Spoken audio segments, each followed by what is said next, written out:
ದೇವಕಿಯ 8ನೇ ಮಗ ಕೃಷ್ಣ. ಅವಳಿಗಿಂತ ಆ ಕೃಷ್ಣನಿಗಿಂತ ಮೊದಲು 6 ಜನ ಮಕ್ಕಳನ್ನ ಕಂಸ ಬಂಡೆಗಲ್ಲಿಗೆ ಅಪ್ಪಳಿಸಿ ಹತ್ಯೆ ಮಾಡಿದ ಅನ್ನುವ ಕಥೆಯನ್ನ ನಾವೆಲ್ಲ ಕೇಳಿದ್ದೇವೆ.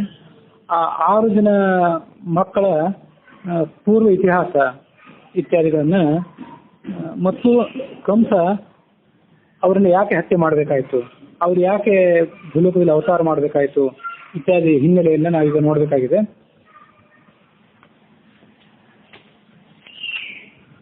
ಮರೀಚಿಗೆ 6 ಜನ ಪುತ್ರರಿದ್ರು. ಅವರೊಮ್ಮೆ ದೇವಲ ಮುನಿಯನ್ನ ಅಪಹಾಸ್ಯ ಮಾಡಿದರು.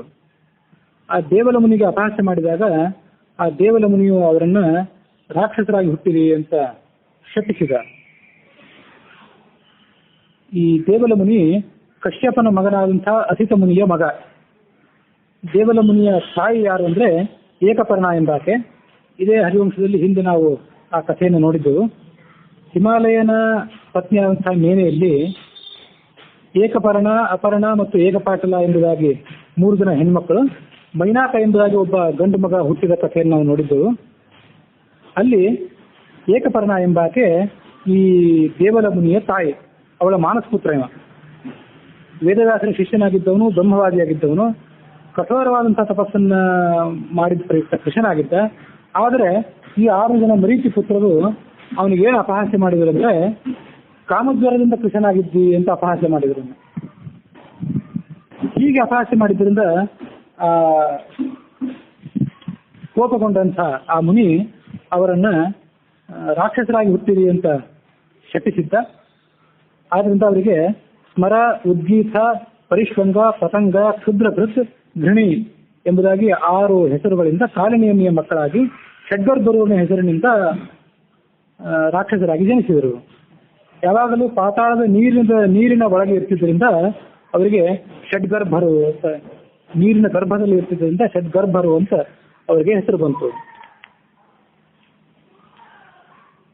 ಅವರು ಒಮ್ಮೆ ನಾವು ಅವಧ್ಯರಾಗಬೇಕು ಅನ್ನುವ ಬಯಕೆಯಿಂದ ಚತುರ್ಮುಖ ಬ್ರಹ್ಮನನ್ನು ಕುರಿತು ತಪಸ್ ಮಾಡಿದರು. ಹೀಗೆ ಅವರಿಗೆ ಭೂಲೋಕದಲ್ಲಿ ಬಂದು ಹುಟ್ಟಲಿಕ್ಕೆ, ಆ ಮುನಿಗಳಿಗೆ ಭೂಲೋಕದಲ್ಲಿ ಬಂದು ಹುಟ್ಟಲಿಕ್ಕೆ ಅವರು ದೇವಲ ಮುನಿಯನ್ನ ಅಪಹಾಸ್ಯ ಮಾಡಿದ್ದೇ ಕಾರಣ ಆಗಿತ್ತು. ಭಾಗವತದಲ್ಲಿ ಬರುವಂತಹ ಒಂದು ಮಾಹಿತಿಯ ಪ್ರಕಾರ, ಅದು ಎಲ್ಲ ಭಾಗವತ ಅಲ್ಲ, ಭಾಗವತದಲ್ಲಿ ಉತ್ತರದ ಪಾಠ, ದಕ್ಷಿಣ ಪಾಠ, ಹೀಗೆ ಅನೇಕ ಪಾಠಗಳಿವೆ. ಅದರಲ್ಲಿ ಭಾಗವತದ ಶ್ರೀಧರಿಯ ಪಾಠದ ಪ್ರಕಾರ ಬ್ರಹ್ಮನಿಗೆ ಅವರು ಅಪಹಾಸ್ಯ ಮಾಡಿದ್ರು. ಬ್ರಹ್ಮ ತನ್ನ ಮಗಳನ್ನೇ ಮೋಹಿಸಿದ್ದಾನೆ ಅಂತ ಅವರು ಬ್ರಹ್ಮನನ್ನು ಕುರಿತು ಅಪಹಾಸ್ಯ ಮಾಡಿ ಅವನಿಂದ ಶಾಪವನ್ನು ಪಡೆದು ಅಸುರರಾಗಿ ಜನಿಸಿದ್ರು ಅನ್ನುವಂಥ ಮಾಹಿತಿಯನ್ನು ಕೂಡ ನಾವಿಲ್ಲಿ ನೋಡಬೇಕು. ಇವರು ಬ್ರಹ್ಮನನ್ನು ಕುರಿತು ಮತ್ತೆ ತಪಸ್ ಮಾಡಿದ್ರು, ನಾವು ಅವಧ್ಯರಾಗಬೇಕು ಅಂತೇಳಿ. ಬ್ರಹ್ಮ ಅವರಿಗೆ ಹಾಗೆ ಬರ ಕೊಟ್ಟ. ಆದ್ರೆ ಈ ಸಂಗತಿ ಹಿರಣ್ಯಕಶಿಪುವಿನ ಗಮನಕ್ಕೆ ಬಂದು ಆತ ಅವರಿಗೆ ಮತ್ತೊಂದು ಶಾಪ ಕೊಟ್ಟ. ಏನಂತ, ನೀವು ನಿಮ್ಮ ತಂದೆಯಾದಂತಹ ಕಾಲನೇಮಿಯಿಂದಲೇ ಹತ್ಯೆಗೊಳಗಾಗಿರಿ. ಯಾಕೆಂದ್ರೆ ಜಗತ್ತಿಗೆ ಎಲ್ಲದಕ್ಕೂ ಈಗ ಈಶ್ವರ ನಾನೇ, ಹಿರಣ್ಯಕಶಿಪುವೆ. ಹೀಗಿರುವಾಗ ನನ್ನನ್ನು ತಪಸ್ ಮಾಡಿ ಒಲಿಸಿಕೊಂಡು ಬೇಕಾದ ವರವನ್ನು ಕೇಳುವುದು ಬಿಟ್ಟು ಚತುರ್ಮುಖ ಬ್ರಹ್ಮನನ್ನು ಕುರಿತು ತಪಸ್ ಮಾಡಿ ವರ ಪಡ್ಕೊಂಡಿದ್ದೀರಲ್ಲ, ಈ ನಿಮ್ಮ ಪ್ರಮಾದಕ್ಕಾಗಿ ನೀವು ನಿಮ್ಮ ತಂದೆಯಿಂದಲೇ ಹತ್ಯೆಗೊಳಗಾಗಿರಿ ಅಂತ ಅವರಿಗೆ ಶಾಪ ಕೊಟ್ಟ. ಹಾಗೆ ನೋಡಿದರೆ ಹಿರಣ್ಯಕಶಿಪು ಕೂಡ ಹಿಂದೆ ಚತುರ್ಮುಖ ಬ್ರಹ್ಮನನ್ನೇ ಒಲಿಸಿಕೊಂಡು ಬಲಿಷ್ಠನಾದವನು. ಆದರೆ ಹಿರಣ್ಯಕಶಿಪುವು ತಾನು ಬ್ರಹ್ಮನನ್ನು ಕುರಿತು ತಪಸ್ ಮಾಡಿ ವರ ಪಡ್ಕೊಳ್ಳೋದಕ್ಕಿಂತ ಮೊದಲು ಅಹಂಕಾರ ರಹಿತನಾಗಿದ್ದ, ವಿನಮ್ರನಾಗಿದ್ದ. ಇಂಥವೆಲ್ಲ ದುರ್ಬುದ್ಧಿ ಅವನಿಗೆ ಬರ್ತಿರ್ಲಿಲ್ಲ. ವರ ಪಡೆದ ಮೇಲೆ, ಒಮ್ಮೆ ಚತುರ್ಮುಖ ಬ್ರಹ್ಮನಿಂದ ವರ ಪಡೆದ ಮೇಲೆ ಅವನಿಗೆ ಅಹಂಕಾರ ಮೀರಿತ್ತು. ಹಾಗಾಗಿ ಆತ ಇಂಥ ಒಂದು ದುರ್ಬುದ್ಧಿಯಿಂದ ತನ್ನ ತಮ್ಮನ ಮಕ್ಕಳಾದಂಥ ಇವರಿಗೆ ಶಾಪ ಕೊಟ್ಟ. ಹಿರಣ್ಯಾಕ್ಷನ ಮಗ ಕಾಲನೇಮಿ, ಆ ಕಾಲನೇಮಿಗೆ 6 ಜನ ಮಕ್ಕಳು ಇವರು. ಈ ಹಿರಣ್ಯಕಶಿಪುವಿಗೆ ಅವರ ಮಕ್ಕಳೆಲ್ಲ ಮೊಮ್ಮಕ್ಕಳಾಗಬೇಕು ಅನ್ನೋದನ್ನ ನಾವು ನೋಡ್ಬೇಕು. ನಿಮ್ಮ ತಂದೆ ಕಾಲನೇಮಿ, ಆ ಕಾಲನೇಮಿಗೂ ದೊಡ್ಡಪ್ಪನಾದಂತಹ ಜಗದೀಶ್ವರನಾದಂತಹ ನಾನಿರುವಾಗ ನನ್ನನ್ನು ನೀವು ಉಪಾಸನೆ ಮಾಡೋದಿತ್ತು ಆ ತೃಣಪ್ರಾಯನಾದಂತಹ ಹುಲ್ಲುಕಡ್ಡಿಗೆ ಸಮಾನವಾದಂತಹ ಬ್ರಹ್ಮನ ಕುರಿತು ತಪಸ್ ಮಾಡಿದ್ದೀರಲ್ಲ, ಹಾಗಾಗಿ ಆ ಬ್ರಹ್ಮ ನಿಮಗೆ ಅಬದ್ಧಕ್ಕೆ ವರ ಕೊಟ್ಟಿದ್ದಾನಲ್ಲ, ಅದಕ್ಕೆ ವಿರುದ್ಧವಾಗಿ ನೀವು ಮತ್ತೊಮ್ಮೆ ಹುಟ್ಟಿ ಬಂದು ನಿಮ್ಮ ತಂದೆಯಿಂದಲೇ ಹತ್ಯೆಗೊಳಗಾಗಿರಿ ಅಂತ ಶಾಪ ಕೊಟ್ಟ. ಈ 6 ಜನರೇ ದೇವಕಿಯ ಮತ್ತು ವಸುದೇವನ ಮಕ್ಕಳಾಗಿ 6 ಜನ ಮಕ್ಕಳಾಗಿ ಜನಿಸಿದರು. ಅವರನ್ನ ಅವರ ತಂದೆಯೇ ಆದಂಥ ಕಾಲನೇಮಿಯ ಅವತಾರನಾದಂಥ ಈ ಕಂಸ ಅವರನ್ನ ಹುಟ್ಟಿದ ಕೂಡಲೇ ಬಂಡೆಕಲ್ಲಿಗೆ ಅಪ್ಪಳಿಸಿ ಕೊಂದ. ಹಾಗಾಗಿ ಆ ಅಜ್ಜನಾದಂತಹ ಹಿರಣ್ಯಕಶಿಪು ಏನು ಶಾಪ ಕೊಟ್ಟಿದ್ನಲ್ಲ, ಹಿರಣ್ಯಕಶಿಪು ಕೊಟ್ಟಂತ ಶಾಪ ಹೀಗೆ ಫಲಿಸಿತು. ಅಲ್ಲಿ ಒಂದು ಸೂಕ್ಷ್ಮ ಸಂಗತಿಯನ್ನು ನಾವು ನೋಡ್ಬೇಕೇನಂದ್ರೆ, ಆ 6 ಜನ ರಾಕ್ಷಸರಿಗೆ ಈ ಕಡೆ ಹಿರಣ್ಯಕಶಿಪುವಿನ ಶಾಪ ಇತ್ತು, ನಿಮ್ಮ ತಂದೆಯೇ ನಿಮ್ಮನ್ನು ಕೊಂದು ಹಾಕಲಿ. ಮೊದಲನೇದಾಗಿ ಅದಕ್ಕಿಂತ ಮೊದಲು ಚತುರ್ಮುಖ ಬ್ರಹ್ಮನ ವರ ಅವರಿಗಿತ್ತು, ನೀವು ಅವಧ್ಯರಾಗಬೇಕು ಅಂತ ಬಯಸ್ತೀರಲ್ಲ, ಅವಧ್ಯರಾಗಲಿ ಅಂತ. ಅವು 2 ವರಗಳು ಸತ್ಯ ಆದವು. ಬೇರೆ ಬೇರೆ ಮಗ್ಗುಲುಗಳಿಂದ, ಬೇರೆ ಬೇರೆ ದೃಷ್ಟಿಕೋನದಿಂದ ಅವುಗಳನ್ನು ನಾವು ನೋಡಿದಾಗ ಅವು 2 ವರಗಳು ಸತ್ಯ ಆದವು. ಅದು ಹೇಗೆ ಅಂದ್ರೆ, ಯೋಗ ಮಾಯೆ, ಭಗವಂತನ ಯೋಗ ಮಾಯಾ ಏನಿದ್ದಾಳೆ ದುರ್ಗಾದೇವಿ, ಅವಳು ತನ್ನ ಶಕ್ತಿಯಿಂದ ಈ 2 ವರಗಳನ್ನ ಸತ್ಯ ಆಗುವಂತೆ ಮಾಡಿದಳು. ಅದರ ವಿವರಣೆ ಹೀಗಿದೆ. ದೇವಕಿ ಮತ್ತು ವಸುದೇವ ಇವರಿಬ್ಬರಿಗೂ ಮಕ್ಕಳಾಗಿ ಜನಿಸುವುದಕ್ಕಿಂತ ಮೊದಲು ಆ ಯೋಗಮಾಯ ಷಡ್ಗರ್ಭರಲ್ಲಿ ಮೊದಲನೆಯ ಒಬ್ಬ ಹುಡುಗ ಏನಿರ್ತಾನಲ್ಲ, ಮೊದಲನೆಯ ಮುನಿಕುಮಾರ ಅಥವಾ ಮೊದಲನೇ ರಾಕ್ಷಸ, ಅವನನ್ನ 1 ವರ್ಷ ಕಾಲ ಒಂದು ಪರ್ವತದ ಗುಹೆಯಲ್ಲಿ ಮಲಗಿಸ್ತಾಳೆ. ಗಾಢವಾದಂತಹ ನಿದ್ದೆ ಅವರಿಗೆ ಬರುವಂತೆ ಮಾಡ್ತಾಳೆ. ಆತ ಅಲ್ಲಿ ಗಾಢವಾದ ನಿದ್ದೆ ಒಳಗಾದ ಮೇಲೆ ಆ ಶರೀರದಿಂದ ಆ ಆತ್ಮನ ಒಂದು ಅಂಶವನ್ನ ಹೊರಗೆ ಎಳಿತಾಳೆ, ತನ್ನ ಶಕ್ತಿಯನ್ನು ಹೊರಗೆ ಎಳೆದು ದೇವಕಿಯ ಗರ್ಭದಲ್ಲಿ ತಂದಿಡ್ತಾಳೆ. ಹೀಗೆ ವಸುದೇವನ ಮೂಲಕ ದೇವಕಿಗೆ ಆ ಮಗ ಹುಟ್ಟುತ್ತಾನೆ. ಹುಟ್ಟಿದ ಕೂಡಲೇ ಕಂಸ ಅವನನ್ನು ಬಂಡೆಗಲ್ಲಿಗೆ ಅಪ್ಪಳಿಸಿ ಕೊಲ್ತಾನೆ. ಆ ಕಥೆ ನಮ್ಗೆ ಗೊತ್ತಿದೆ. ಕೊಂದ ಕೂಡಲೇ ಮತ್ತೆ ಆ ಆತ್ಮದ ಅಂಶ ಏನಿದೆ ಅದನ್ನು ತಗೊಂಡು ಹೋಗಿ ಆ ಗುಹೆಯಲ್ಲಿ ಮಲಗಿರುವಂತಹ ಶರೀರ ಏನಿದೆಯಲ್ಲ, ಶರೀರದೊಳಗೆ ಆಕೆ ಪ್ರವೇಶ ಮಾಡಿಸಿಬಿಡ್ತಾಳೆ. ಆ ಬಳಿಕ 2ನೇ ರಾಕ್ಷಸನ ಸರದಿ, ಆ ಬಳಿಕ 3ನೇ ಕುಮಾರಂತು.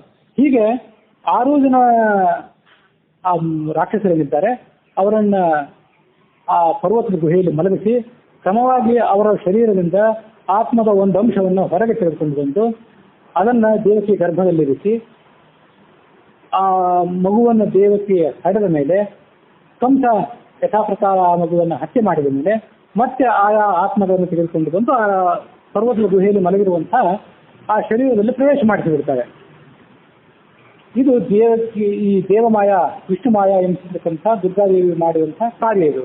ಅವಳ ಮಹಿಮೆಯಿಂದ ಇವೆರಡೂ ವರಗಳು ಸತ್ಯ ಆದವು. ಅದು ಹೇಗೆ ಅಂತ ನಾವು ನೋಡ್ಬೇಕು ಇನ್ನೊಮ್ಮೆ.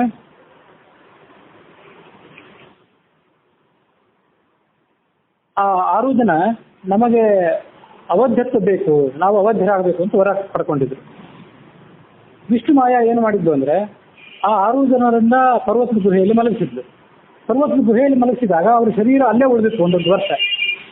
ಆ ಶರೀರವನ್ನ ಯಾರೂ ಕೊಲ್ಲಿಕ್ಕೆ ಸಮರ್ಥರಾಗಲಿಲ್ಲ. ಕಂಸನು ಕೂಡ ಕೊಂದದ್ದು ಆ ಶರೀರವನ್ನಲ್ಲ, ಕಂಸ ಕೊಂದದ್ದು ದೇವಕಿಯಲ್ಲಿ ಹುಟ್ಟಿದಂತಹ ಶರೀರವನ್ನ, ದೇವಕಿಯಲ್ಲಿ ವಸುದೇವನಿಂದ ಹುಟ್ಟಿದಂತಹ ಶರೀರವನ್ನ ಕಂಸ ಕೊಂದದ್ದು. ಹಾಗಾಗಿ ಅವರ ಮೂಲ ಶರೀರ ಏನಿತ್ತಲ್ಲ ಅದು ಆ ಗುಹೆಯಲ್ಲಿ ಸುರಕ್ಷಿತವಾಗಿತ್ತು. ಆ ಮೂಲ ಶರೀರಕ್ಕೆ ಯಾವುದೇ ವಧೆಯೂ ಯಾರಿಂದಲೂ ಆಗಲಿಲ್ಲ. ಹಾಗಾಗಿ ಬ್ರಹ್ಮನ ವರ ಸತ್ಯ ಆಯಿತು. ಆದರೆ ಹಿರಣ್ಯಕಶಿಪುವಿನಿಂದ ಶಾಪ ಬಂದಿತ್ತಲ್ಲ, ಆ ಶಾಪವೂ ಕೂಡ ಸತ್ಯವಾಯಿತು. ಹೇಗೆ ಅಂದ್ರೆ, ದೇವಕಿ ಅದೇ ಆತ್ಮನನ್ನ ಬೇರೊಂದು ಶರೀರದಿಂದ ಹಡೆದಳು. ಆ ಶರೀರದಲ್ಲಿ ಅವರ ತಂದೆಯಾದಂತಹ ಕಂಸನೆ, ಕಾಲನೇಮಿಯ ಅಂಶವಾದಂತಹ ಆ ಕಂಸನೆ ಅವರನ್ನು ಕೊಂದು ಹಾಕಿದ. ಹೀಗೆ ಹಿರಣ್ಯಕಶಿಪುವಿನ ಶಾಪವೂ ಸತ್ಯವಾಯಿತು ಮತ್ತು ಬ್ರಹ್ಮ ಅವರಿಗೆ ಅವಧ್ಯರಾಗಿರಿ ಅಂತ ಏನು ವರ ಕೊಟ್ಟಿದ್ದ ಆ ವರವು ಕೂಡ ಸತ್ಯ ಆಯಿತು.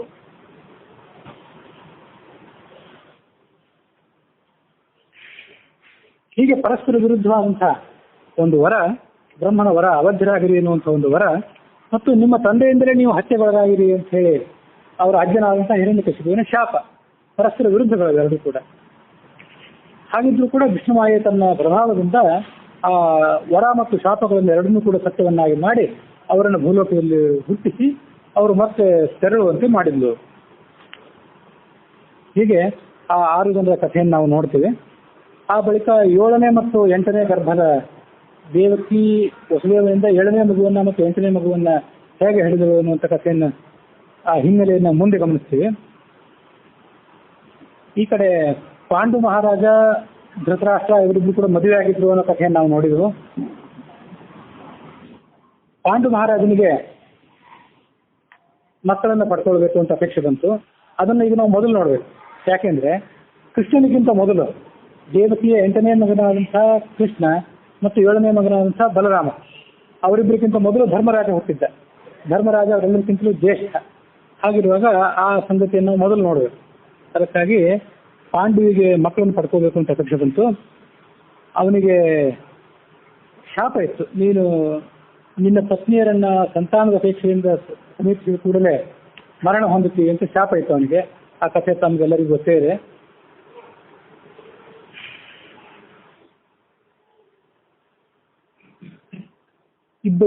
ಋಷಿ ದಂಪತಿಗಳಿಬ್ಬರು ಜಿಂಕೆಯ ರೂಪದಲ್ಲಿ ಏಕಾಂತದಲ್ಲಿದ್ದಾಗ ಪಾಂಡು ಮಹಾರಾಜ ಅವರನ್ನ ಬಾಣ ಹೊಡೆದು ಹತ್ಯೆ ಮಾಡಿದ್ದ, ಅವರಲ್ಲಿ ಆ ಋಷಿಯನ್ನ. ಹಾಗಾಗಿ ಆ ಋಷಿ ನೀನು ನಿನ್ನ ಪತ್ನಿಯರನ್ನ ಸಂತಾನಾಪೇಕ್ಷೆಯಿಂದ ಸಮೀಪಿಸಿದಾಗ ಹತ್ಯೆಗೊಳಗಾಗ್ತಿ ಅಂತ ಶಾಪ ಕೊಟ್ಟಿದ್ದ. ಸಂತಾನಾಪೇಕ್ಷೆಯಿಂದ ಅಂತೇನು ಇರ್ಲಿಕ್ಕಿಲ್ಲ, ಪತ್ನಿಯರನ್ನು ಸಮೀಪಿಸಿದ ಕೂಡಲೇ ಅಂತ್ಯಕ್ಕೊಳಗಾಗ್ತಿ ಅಂತ ಶಾಪ ಕೊಟ್ಟಿದ್ದ. ಹಾಗಾಗಿ ಈ ಪಾಂಡು ಮಹಾರಾಜ ಸಂತಾನಕ್ಕಾಗಿ ಯಾವುದೇ ಹಾಗೆ ಹೇಳೋದು. ಯಾಕೆಂದ್ರೆ ಸಂತಾನಾಪೇಕ್ಷೆ ಅಂತ ಏನಿಲ್ಲ ಅಲ್ಲಿ, ಸಂತಾನ ಆಗ್ಬಿಟ್ಟಿತ್ತು, ಸಂತಾನ ಆಗ್ಬಿಟ್ಟಿತ್ತು ಅವನಿಗೆ. ಈ ನಿಯೋಗ ಪದ್ಧತಿಯಿಂದ ದೇವತಾ ಪ್ರಾರ್ಥನೆಯಿಂದ ಸಂತಾನ ಆಗೋಗ್ಬಿಟ್ಟಿತ್ತು. ಪ್ರಮಾದದಿಂದಾಗಿ ಹೋದದ್ದು ಕೊನೆಗೆ ಅವನು ಹೋಗಿದ್ದು. ಅವನ ಮುಂದೆ ಆಮೇಲೆ ಹೋಗಿದ್ದು ಪ್ರಮಾದದಿಂದಾಗಿ. ಅವನು ಹೋಗೋಕ್ಕಿಂತ ಮೊದಲು ಅವನಿಗೆ 5 ಜನ ಪಾಂಡವರು ಹುಟ್ಟಿ ಆಗಿತ್ತು. ಹಾಗಾಗಿ ನೀನು ನಿನ್ನ ಪತ್ನಿಯರನ್ನ ಸಮೀಪಿಸಿದ ಕೂಡಲೇ ಮರಣಕ್ಕೊಳಗಾಗ್ತೀವಿ ಅಂತ ಶಾಪ ಇತ್ತು. ಹಾಗಾಗಿ ಅವನು ಅವರನ್ನು ಸಮೀಪಿಸಲೇ ಇಲ್ಲ. ಅದಕ್ಕಾಗಿ ಅವನು ತನ್ನ ಪತ್ನಿ ಅಂತ ಕುಂತಿಯ ಜೊತೆ ಒಮ್ಮೆ ಮಾತಾಡಿದ. ನಿನಗೆ ಸಂತಾನವಿಲ್ಲದೆ ಸದ್ಗತಿ ಇಲ್ಲ ಅಂತ ಋಷಿಗಳು ಪಾಂಡು ಮಹಾರಾಜನಿಗೆ ಸೂಕ್ಷ್ಮವಂತ ವಿಷಯವನ್ನು ಹೇಳಿದ್ರು. ಯಾಕಂದ್ರೆ ಸಂತಾನಕ್ಕಾಗೇ ನೀನು ಈ ಭೂಲೋಕದಲ್ಲಿ ಅವತರಿಸಿದನು. ಮುಂದೆ ಧರ್ಮರಾಜ, ಭೀಮ, ಅರ್ಜುನ ಮೊದಲ ಅಂತ ಶ್ರೇಷ್ಠ ಮಕ್ಕಳನ್ನು ನೀನು ಪಡ್ಕೊಳ್ಬೇಕಾಗಿದೆ. ಆ ಪಡ್ಕೊಳ್ಳೋಕ್ಕಾಗಿ ನೀನು ಭೂಲೋಕದಲ್ಲಿ ಜನಿಸಿದವನು, ಹೊರತು ನೀನು ಸಂತಾನವಿಲ್ಲದೆ ಸದ್ಗತಿಯನ್ನು ಪಡೆಯಲಾರೆ ಅಂತ ಋಷಿಗಳು ಅವನಿಗೆ ಹೇಳಿದ್ರು. ಈ ಕಥೆಯನ್ನು ಹಿಂದೊಂದ್ಸರಿ ನಿಮ್ಗೆ ಹೇಳಿದ್ದೆ. ನಮಗೆಲ್ಲರಿಗೂ ಕೂಡ ಸಂತಾನವಿಲ್ಲದೆ ಸದ್ಗತಿ ಇಲ್ಲ ಅಂತ ಅರ್ಥ ಅಲ್ಲ.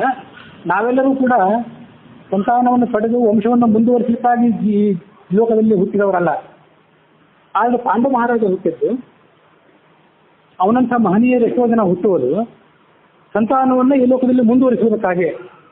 ಹಾಗಾಗಿ ಅವನಿಗೆ ನಿಯಮ ಏನಿತ್ತಂದ್ರೆ ಸಂತಾನವನ್ನು ಪಡೆದುಕೊಂಡೇ ಸದ್ಗತಿಯನ್ನು ಪಡ್ಕೊಳ್ಬೇಕು. ಹಾಗಾಗಿ ಋಷಿಗಳು ಅವನಿಗೆ ಹೇಳಿದ್ರು.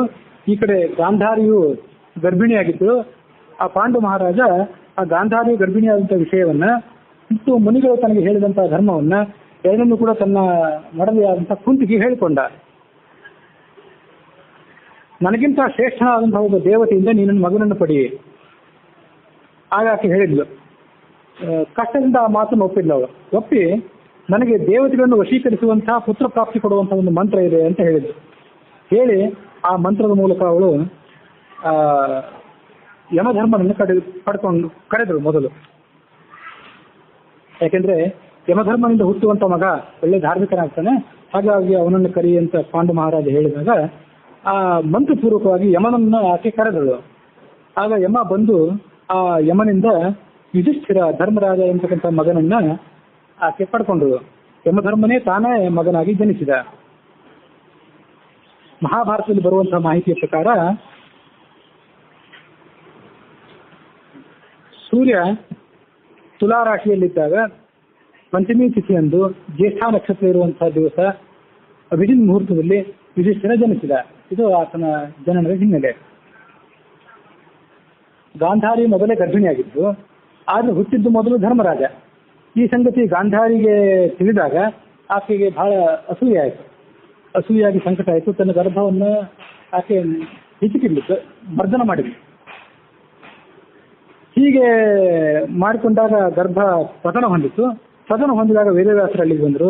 ಆ ಗರ್ಭದ ತುಣುಕುಗಳನ್ನು 100 ತುಣುಕುಗಳನ್ನು ಬೇರೆ ಬೇರೆ ಗಡಿಗೆಗಳಲ್ಲಿ ಇಟ್ಟರು. ಹೆಬ್ಬೆಟ್ಟಿನ ಸಂಧಿಯ ಗಾತ್ರದ ಗರ್ಭದ ತುಂಡುಗಳು, ಅವುಗಳನ್ನು ವೇದವ್ಯಾಸರು ಬೇರೆ ಬೇರೆ ಗಡಿಗೆಗಳಲ್ಲಿ ಇಟ್ಟರು. ಘೃತಕುಂಭಗಳಲ್ಲಿ ಆ ಗಡಿಗೆ ತುಂಬಿಸಿ, ಗಡಿಗೆಯಲ್ಲಿ ತುಪ್ಪವನ್ನು ತುಂಬಿಸಿ ಆ ಗರ್ಭದ ತುಣುಕುಗಳನ್ನು ಅಲ್ಲಿಟ್ಟರು. ಕ್ರಮವಾಗಿ ಒಂದೊಂದು ಗಡಿಗೆಯಲ್ಲಿ ಕೂಡ ಒಂದೊಂದು ದಿವಸ ಒಂದೊಂದು ಮಗು ಹುಟ್ಟಿತು. ದಿನಕ್ಕೊಬ್ಬರಂತೆ. ಶತಾತ್ಮನ ವಿಭೇದಿತಾ ಶತಂ ಸುಯೋಧನಾದಯ ಬಭೂವೂರನ್ವಹಂ ತತಃ ಶತೋತ್ತರಾತ ದುಶ್ಶಲ. 100 ಜನ 100 ಗಡಿಗೆಯಿಂದ ಹುಟ್ಟಿದ್ರು. 100ನೇ ಒಂದು ದಿವಸ ಅವರ ಸಹೋದರಿಯಾದಂತಹ ದುಶ್ಶಲ ಎಂಬಾಕೆ ಹುಟ್ಟಿದ್ಲು. ಆ ಮೊದಲನೇ ಮಗ ಯಾರು ಅಂದ್ರೆ ಕಲಿ. ಸ್ವಯಂ ಕಲಿಯ ಅವತಾರನಾದಂತಹ ದುರ್ಯೋಧನನೇ ಮಹಾಬಲಿಷ್ಠನಾಗಿ ಹುಟ್ಟಿದ. ಪ್ರಧಾನ ವಾಯು ಸುಯೋಧನ ಅಂತಂದ್ರೆ ದುರ್ಯೋಧನ ಅಂತ ಹೇಳಿಲ್ಲ ಅವರೇನು, ಸುಯೋಧನ ಅಂತ ಶಬ್ದ ಪ್ರಯೋಗ ಮಾಡಿದ್ದಾರೆ. ಯಾಕೆ ಅದ್ರ ಮಹತ್ವ ಏನು? ಮಹಾಬಾಹುಬಲಿಷ್ಠನಾಗಿ ಸುಯೋಧನ ದುರ್ಯೋಧನ ಅಂತ ಎರಡೂ ಶಬ್ದ ಇದು ಮುಂದೆ. ಸುಯೋಧನ ಅಂದ್ರೆ ಎತ್ತಿರ್ಬೇಕು, ಮುಂದೆ ವರ್ತನೆಯಿಂದ ದುರ್ಯೋಧನ ಆದ್ರೇನು? ಕಲಿ ಸುಯೋಧನ ಅದು. ಆದ್ರೆ ಮುಂದಿನ ಮಕ್ಕಳಿಗೆಲ್ಲ ದುಶಾಸನ ಅಂತಾನೆ ಬಂದಿತ್ತು. ಆಗ ಇವನಿಗೆ ಹೆಸರು ಹಾಗೆ ಇಟ್ಟಿದ್ರೇನು? ಸುಯೋಧನ ಆಮೇಲೆ ದುಶ್ಯಾಸನ ಅಂತ ಇದ್ದದ್ದೆಲ್ಲ ಹಾಗೆ ಇದ್ದದ್ದು. ಅವ್ರ ವರ್ತನೆಯಿಂದ ಮುಂದೆ ಅವರು ದುಶಾಸನ ದುಶ್ಶಲ ಹೀಗಾದ್ರು. ಪ್ರಧಾನವಾಯು ಅಂದ್ರೆ ಮುಖ್ಯ ಪ್ರಾಣ, ಅವನ ಸನ್ನಿಧಾನ ಈ ದುರ್ಯೋಧನಲ್ಲಿ ಕೂಡ ಇತ್ತು. ಹಿಂದೊಮ್ಮೆ ಹೇಳಿದಂತೆ ಅಂತ ಅಪಾರವಾದಂತಹ ಬಲ ಬರಬೇಕಾದ್ರೆ ಅದಕ್ಕೆ ಎಲ್ಲದಕ್ಕೂ ಕೂಡ ಅವರವರ ಸ್ವಂತ ಬಲ ಒಂದೇ ಸಾಕಾಗದು. ಪ್ರಧಾನವಾಯುವಿನ ಸನ್ನಿಧಾನ ಇದ್ದಿಂದಲೇ ಅಂತ ಒಂದು ಬಲಿಷ್ಠವಾದಂತಹ ಶಕ್ತಿ ಅವರಲ್ಲಿ ಕಾಣಿಸ್ಕೊಳ್ತದೆ. ದುರ್ಯೋಧನ ಹುಟ್ಟುವಾಗಲೇ ಕತ್ತೆಯಂತೆ ಕೆಟ್ಟ ಧ್ವನಿ ಮಾಡಿದ್ದ. ಅದಕ್ಕೆ ಕತ್ತೆಗಳೆಲ್ಲ ಪ್ರತ್ಯುತ್ತರ ಕೊಟ್ಟಿದ್ದು. ನಮ್ಮ ಬಂಧು ಒಬ್ಬ ಹುಟ್ಟಿದಾನೆ, ನಮ್ಮ ಹಿರಿಯಣ್ಣ ಒಬ್ಬ ಹುಟ್ಟಿದಾನೆ ಅಂತ ಇರಬೇಕು, ಸಂತೋಷದಿಂದ ಅವು ಪ್ರತ್ಯುತ್ತರ ಕೊಟ್ಟಿದ್ದು. ಅಪಶಕನಗಳು ಅದು, ನಾನಾ ಥರದ ಅಪಶಕನಗಳು. ಆವಾಗ ಈ ದುರ್ಯೋಧನ ಜನನವಾದಾಗ ವಿದುರ ಧೃತರಾಷ್ಟ್ರನಿಗೆ ಸಲಹೆ ಮಾಡಿದ್ದ, ಇಂಥ ಕುಲನಾಶಕ್ಕೆ ಕಾರಣ ಆಗ್ತಾನೆ, ಇವನನ್ನು ಪರಿತ್ಯಾಗ ಮಾಡಿಬಿಡು ಅಂತ. ಆದರೆ ಧೃತರಾಷ್ಟ್ರ ಮನಸ್ಸು ಮಾಡಲಿಲ್ಲ. ಸ್ವಂತ ಮಗ ಆ ಮೋಹ ಮಗನನ್ನು ಪರಿತ್ಯಾಗ ಮಾಡಲಿಕ್ಕೆ ಮನಸ್ಸು ಮಾಡಲಿಲ್ಲ ಅವನು. ಹಿಂದೆ ಮೇರು ಪರ್ವತದ ಶಿಖರದಲ್ಲಿ ಈ ಎಲ್ಲ ದೇವತೆಗಳು, ಚತುರ್ಮುಖ ಬ್ರಹ್ಮ ಪರಮಾತ್ಮ ಎಲ್ಲರೂ ಒಂದು ಸಮ್ಮೇಳನ ಮಾಡಿದ್ರಲ್ಲ, ಯಾರ್ಯಾರು ಹೇಗೆ ಹುಟ್ಟಬೇಕು ಅಂತ. ಅದನ್ನೆಲ್ಲ ದೇವತೆಗಳು ಕೇಳ್ಕೊಂಡಿದ್ರು.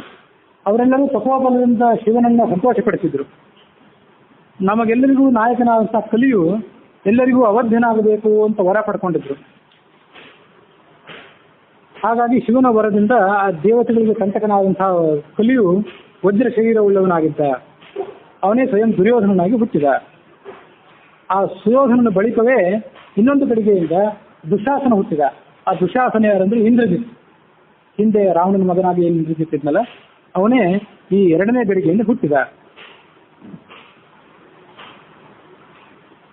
ಆ ಬಳಿಕ ಅತಿಕಾಯ, ರಾಮಾಯಣದಲ್ಲಿ ಅತಿಕಾಯ ಅಂತ ಏನಿದ್ನಲ್ಲ, ಆ ಅತಿಕಾಯನೇ ವಿಕರ್ಣ ಎಂಬ ಹೆಸರಿನಿಂದ ಹುಟ್ಟಿದ.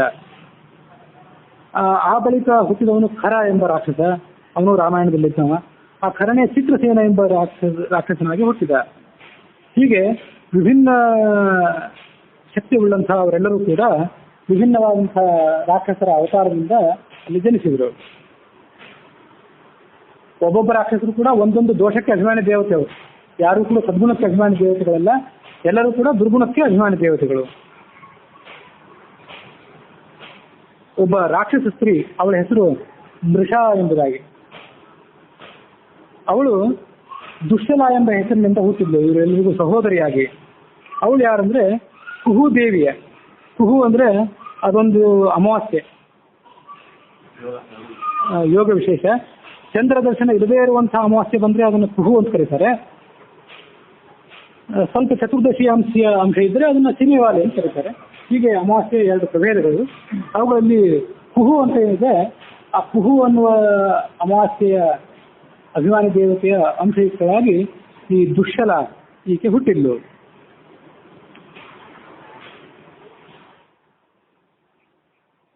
ಈ ದುಶ್ಶಲ ಹೇಳಿದ್ರಿಂದಲೇ ಅವಳ ಗಂಡನಾದಂತಹ ಸೈಂಧವ ಅಭಿಮನ್ಯುವಿನ ವಧೆ ಮಾಡ್ತಿದ್ದ. ಮುಂದೆ ಪಾಂಡವರಲ್ಲಿ ಅರ್ಜುನ ಏನಿದ್ದಾನೆ, ಅರ್ಜುನನ ಮಗ ಅಭಿಮನ್ಯು, ಆ ಅಭಿಮನ್ಯುವಿನ ವಧೆಗೆ ಕಾರಣನಾದವ ಈ ಸೈಂಧವ. ಅದಕ್ಕೆ ಪ್ರೇರೇಪಣೆ ಕೊಟ್ಟಕ್ಕೆ ಈ ದುಶ್ಶಲ. ಆ ಸೈಂಧವ ಅಂದ್ರೆ ಅವನು ಬೇರೆ ಯಾರೂ ಅಲ್ಲ, ಅವನೊಬ್ಬ ಕಾಲಕೇಯ ರಾಕ್ಷಸರಲ್ಲಿ ಒಬ್ಬ. ಅಭಿಮನ್ಯುವಿನ ವಧೆ ಮಾಡಬೇಕು ಅಂತಾನೆ ಆತ ಭೂಲೋಕದಲ್ಲಿ ಹುಟ್ಟಿದವನ. ಅಲ್ಲಿ ಪದ್ಮವ್ಯೂಹ ಅಥವಾ ಚಕ್ರವ್ಯೂಹವನ್ನೇನು ದ್ರೋಣರು ರಚನೆ ಮಾಡಿದ್ರಲ್ಲ, ಅದರ ಬಾಗಿಲಲ್ಲಿ ನಿಂತು ಅರ್ಜುನ ಆ ಪದ್ಮವ್ಯೂಹ ಅಥವಾ ಚಕ್ರವ್ಯೂಹವನ್ನು ಒಳ ಪ್ರವೇಶ ಮಾಡಿದಂತೆ ಅರ್ಜುನ ಅಲ್ಲ, ಈ ಉಳಿದ 4 ಜನ ಪಾಂಡವರು ಆ ಪದ್ಮವ್ಯೂಹದ ಒಳಗೆ ಹೋಗದಂತೆ ಅವನು ತಡೆದ. ಅರ್ಜುನ ಆ ಸಂದರ್ಭದಲ್ಲಿ ಬೇರೆ ಕಡೆ ಯುದ್ಧದ ಬೇರೆ ಭಾಗದಲ್ಲಿ ಅವನು ಯುದ್ಧ ಮಾಡಲಿಕ್ಕೆ ಹೋಗಿದ್ದ ಅರ್ಜುನ. ಹಾಗಾಗಿ ಉಳಿದ 4 ಜನ ಪಾಂಡವರು ಅಲ್ಲಿ ಹೋಗದಂತೆ ಈ ಸೈಂಧವ ತಡೆದ. ಅದಕ್ಕಿಂತ ಮೊದಲೇ ಅಭಿಮನ್ಯು ಆ ವ್ಯೂಹದ ಒಳಗೆ ಹೋಗಿದ್ದ, ಆತ ಅಲ್ಲಿ ಹತ್ಯೆಗೊಳಗಾದ. ಹೀಗೆ ಅಭಿಮನ್ಯುವಿನ ವಧೆಗೆ ಆ ದುಶ್ಶಲೆ ಕೂಡ ಕಾರಣರಾದರು ಅನ್ನುವಂಥ ಕಥೆಯನ್ನು ನಾವು ನೋಡ್ತೇವೆ. ಇನ್ನು ಒಬ್ಬ ಉಳಿದವನು, ಅವನ ಅವತಾರ ನಾವು ಈಗ ನೋಡ್ಬೇಕಾಗಿದೆ. ಯುಯುತ್ಸು ಅಂತ, ಅವನು ಕೂಡ ಒಬ್ಬ ಧೃತರಾಷ್ಟ್ರನ ಮಗನೇ. ಅವನು ಯಾರಂದ್ರೆ ನಿರುತಿ ಎಂಬ ದೇವತೆಯಲ್ಲಿದ್ದಾನಲ್ಲ, ಆ ನಿರುತಿಯ ತಮ್ಮ ನಿರುತ ಅಂತ ಒಬ್ಬ ಇದ್ದಾನೆ. ಅವನ ಅಂಶದಿಂದ ನಾಸಿಕ್ಯ ಪ್ರಾಣ ಅವನ ಆವೇಶಯುಕ್ತನಾಗಿ ಈ ಯುಯುತ್ಸು ಎಂಬ ಧೃತರಾಷ್ಟ್ರನ ಮಗ ಜನಿಸಿದ. ಈ ಘ್ರಾಣೇಂದ್ರಿಯದ ಗೋಲಕ ಏನಿದೆಯಲ್ಲ, ಮೂಗಿನ ಗೋಲಕ, ಅದಕ್ಕೆ ನಾಸಿಕೆಗೆ ಅಭಿಮಾನಿ ದೇವತೆ ಆ ನಾಸಿಕ್ಯ ಪ್ರಾಣ.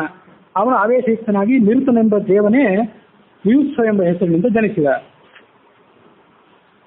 ಆ ಯುಯುತ್ಸು ಯಾರು ಅಂದ್ರೆ ಅವನು ಕ್ಷತ್ರಿಯ ಅಲ್ಲ, ಧೃತರಾಷ್ಟ್ರನಿಂದ ಹುಟ್ಟಿದವನ. ಆದರೆ ಧೃತರಾಷ್ಟ್ರನಿಗೆ ಒಬ್ಬ ವೈಶ್ಯ ಸ್ತ್ರೀಯಲ್ಲಿ ಆತ ಜನಿಸಿದವನು. ಇದು ಅವರೆಲ್ಲರೂ ದುರ್ಯೋಧನ ಮೊದಲಾದಂಥ ಧೃತರಾಷ್ಟ್ರನ ಮಕ್ಕಳೇನಿರ್ತಾರೆ ಅವರೆಲ್ಲರ ಚರಿತ್ರೆ ಇದು. ಧೃತರಾಷ್ಟ್ರನ ಮಕ್ಕಳ ಪೈಕಿ 11 ಜನ ಮಹಾರಥರಿದ್ದರು. ಮಹಾರಥ, ಅಧಿರಥ, ಅರ್ಧರಥ ಅಂತ ಹೀಗೆ ಈ ಪರಾಕ್ರಮಗಳಲ್ಲಿ ವಿಭಾಗ ಇದೆ. 11 ಜನ ಮಹಾರಥರಲ್ಲಿ ಇವನೊಬ್ಬ. ಅವನು ಪಾಂಡವರ ಪಕ್ಷಪಾತಿಯಾಗಿದ್ದ ಅನ್ನುವಂಥ ಸಂಗತಿಯನ್ನು ನಾವಿದು ನೋಡಬೇಕು.